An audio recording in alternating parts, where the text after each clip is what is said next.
ആസൂത്രണ board chief തസ്തികയിലെ നിയമന ക്രമക്കേടിൽ PSC ചെയർമാന് പിന്നാലെ കൂടുതൽ അംഗങ്ങളും നിരീക്ഷണത്തിലാക്കി ക്രൈംബ്രാഞ്ച് പ്രത്യേക സംഘം. ചീഫ് തസ്തികയിലേക്ക് ഉദ്യോഗാർത്ഥികളെ അഭിമുഖം നടത്തിയവരുടെ വിശദ വിവരങ്ങൾ ഉടൻ കൈമാറണമെന്നാവശ്യപ്പെട്ട് ക്രൈംബ്രാഞ്ച് വീണ്ടും PSCക്ക് കത്ത് നൽകി. ഒന്നാം റാങ്കുകാരന്റെ മൊഴിയിൽ അവ്യക്തതയുണ്ടെന്നാണ് അന്വേഷണ സംഘത്തിന്റെ വിലയിരുത്തൽ. ആസൂത്രണ ബോർഡ് ചീഫ് തസ്തികയിലേക്കുള്ള PSC പരീക്ഷാ നിയമന ക്രമക്കേടിൽ ഇടതനുകൂല സർവീസ് സംഘടനയിൽപ്പെട്ട ഒന്നാം റാങ്കുകാരനെ കഴിഞ്ഞ ദിവസം ക്രൈംബ്രാഞ്ച് സംഘം ചോദ്യം ചെയ്തിരുന്നു.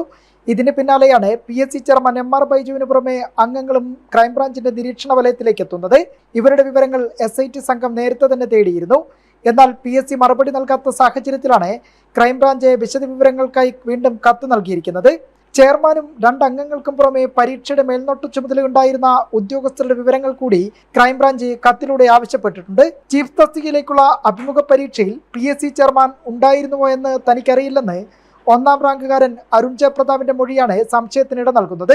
കേസിൽ കൂടുതൽ വ്യക്തത വരുത്തുന്നതിനായി റാങ്ക് ലിസ്റ്റിൽ ഉൾപ്പെട്ടവരുടെ ഉത്തരക്കടലാസുകളും മാർക്ക് ലിസ്റ്റും അന്വേഷണ സംഘം പരിശോധിച്ചു വരികയാണ്. 2024 മെയ് 11 PSC ചെയർമാൻ MR ബൈജുവിന്റെ ക്യാബിനിലായിരുന്നു അഭിമുഖ പരീക്ഷ നടന്നത്. അതേസമയം ചീഫ് ഇൻഡസ്ട്രിയൽ ആൻഡ് ഇൻഫ്രാസ്ട്രക്ചർ തസ്തികയിലെ ക്രമക്കേടിന് പുറമെ പ്ലാനിംഗ് കോർഡിനേഷൻ തസ്തികയിലെ നിയമനവും അന്വേഷണ പരിധിയിലാണ്. ജനം, തിരുവനന്തപുരം.